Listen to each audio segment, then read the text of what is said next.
Starting out as a Kickstarter campaign all the way back in 2016, Slug Disco's flagship RTS touches upon a wildly untapped theme in video gaming. Featuring the miniature world of the Undergrowth, players get to dive in and lead a colony of different ant species as they vie for dominance in the space. Welcome to the Strategy Informer, and today, as the game is slowly closing in on its 1.0 release, let's take an early access look at Empires of the Undergrowth. Empires of the Undergrowth is a unique real-time strategy set in the world of ants. Instead of your usual strategy game where it's essentially people of different groups or factions vying for power, here you get different species of ants. In Empires of the Undergrowth, you'll be seeing the world in the perspective of an ant colony. You'll have to dig tunnels, build nests, and spawn ants, all in an effort of overcoming any challenges that your ant colony might face. The game deeply focuses on the nature of ants and the miniature world they live in. Aside from just building your colonies underground, you can explore the outside world and even dominate it. Enjoy the spectacle of a massive war of tiny proportions as you fight bugs, beetles, spiders, other ant colonies, and even bigger things like frogs and mantises.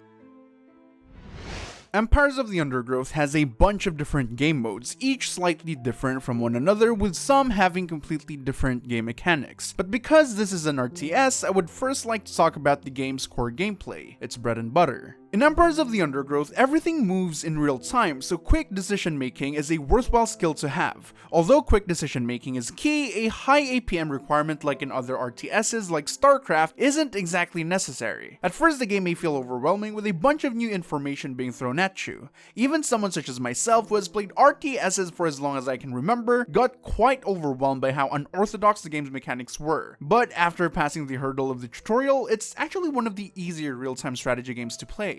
Over the years, real-time strategy games have become synonymous with base building, for most RTS games at least, and Empires of the Undergrowth is no different. Sort of. In this game, you'll be starting out with a single ant queen, her nest, and a group of worker ants. The game also features a hex-based base building system, but it's still an RTS through and through. The main objective in Empires of the Undergrowth, aside from dominating the competition, is the utmost survival of your ant queen. This is where the game's base building mechanics come into consideration. Empires of the Undergrowth features two distinct levels in every map, the underground and the surface. Your ant nest will spawn in your underground layer, but this is also true for other ant colonies in the game. First order of business is resource gathering, but we'll talk about that later and instead move on to the second order of business, expansion. The underground is filled with chambers, each containing either an enemy or food, and sometimes even both. To dominate the space, you'll first need to plan out your strategy, then carefully dig tunnels through the chambers that will benefit you depending on your current stage. Aside from tunneling, you'll also have to build certain structures like food storage tiles to increase the capacity of food your colony can hoard, ant nest tiles to spawn more worker ants or soldier ants, and highway tiles that allow your ants to move faster underground. Another base building mechanic is tile leveling and upgrading. Each tile actually has levels, with each level increasing the efficiency of the tile's effects. For food storage tiles, each level increases the food storage capacity. For highway tiles, each level boosts the effectiveness of the movement speed buff provided to your ants. And for nest tiles, each level increases the health, damage, and the overall capability of their spawned ants. Each tile gives 1, 2, or 3 upgrade points depending on their level to all similar tiles and highway tiles surrounding it. To upgrade a tile, it first needs to reach the point requirement, then you'll have to use food to finalize the upgrade. Base building in Empires of the Undergrowth isn't as complicated nor diverse as in other RTS games. It's actually too simple for my taste, but admittedly, for an ant colony simulator, I guess it gets the job done.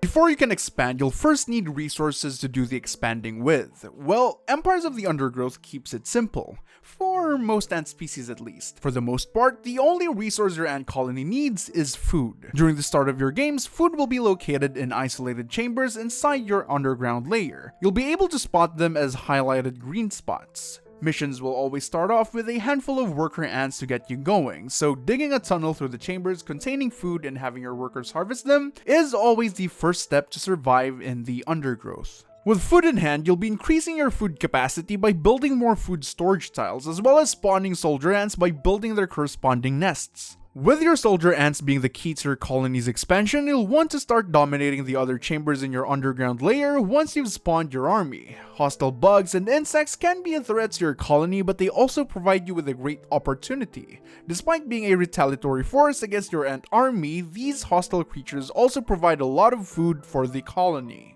But the underground layer only has enough to sustain your ant colony, and eventually you'll be venturing out to the surface world. The surface may be abundant in resources, but also in hostile competition. After breaching through the barriers, your ant colony will now be vulnerable to attack from other ant colonies. Aside from that, the critters of the Undergrowth provide great opportunities for expansion, but at the same time may just be the reason for your colony's demise. Empires of the Undergrowth takes a slightly different approach to the RTS formula. People who've played lots of RTS games will recognize how units are usually controlled in different games. Some games feature individual units that you can freely move individually, while others prefer squads instead. The key distinctions between the different unit mechanics may as well dictate the complexity of a game. For Empires of the Undergrowth, I guess it takes inspiration from a little bit of both, but at the same time, not really. Instead of going for the individual or squad-based unit arrangements, the game chooses to go ham on the control group feature of real-time strategy games. Technically, each ant is a single unit. However, you'll be placing them in up to 5 control groups. You move units by setting up a rally point called pheromones, where your ants will move to and perform actions automatically, that can be modified through control group options. The key components of this game strategy are numbers and placements. At a certain point, when you reach the surface, you'll eventually be using your soldiers to guard against threats so that your workers can obtain resources for the colony. And with the same soldier ants, you'll dominate the entirety of the map as well as the underground chambers of enemy colonies.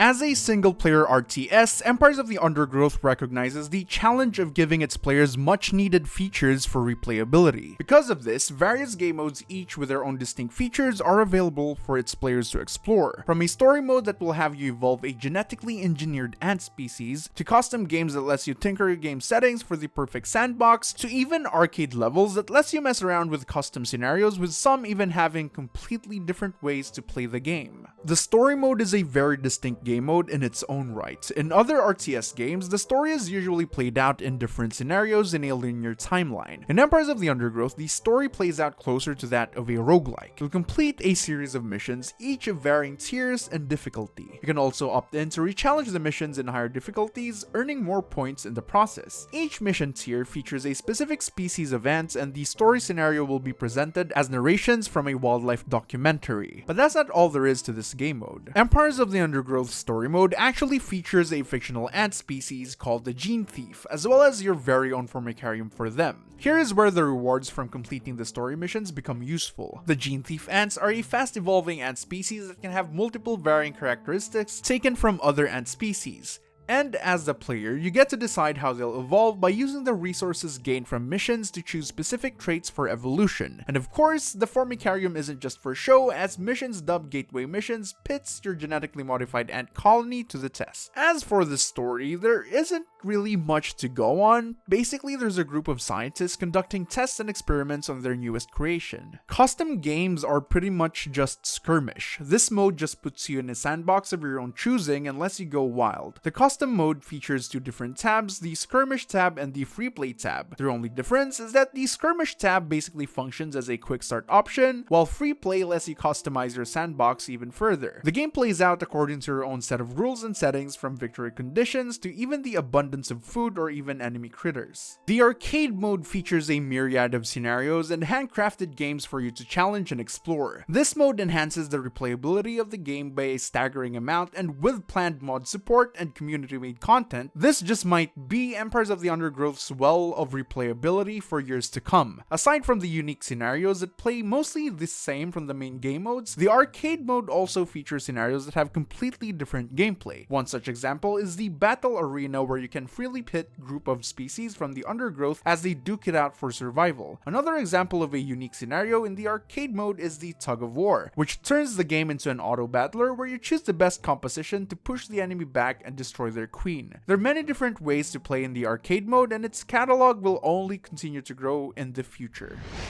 The team behind Empires of the Undergrowth are all hands on deck towards the 1.0 release of their flagship game. Bringing in a fresh new take to the RTS scene, fans of the genre are sure to find some enjoyment in this game. With a focus on handcrafted scenarios, immersive and engaging narration, and semi-accurate representation of the world of the Undergrowth, Empires of the Undergrowth offers amazing replay value for RTS gamers and single-player enjoyers alike. Unfortunately, for those looking for multiplayer, then this game probably isn't for you, as the game is being developed with the sole focus on single player. Empires of the Undergrowth is available in early access on Steam, Epic Games, and GOG, and if you're looking to try the game before you commit to buying it, then there's also free demos available to download on their website. Remember to hit like, subscribe, read our articles on the website, and follow our socials to stay informed in everything strategy. TSI over and out.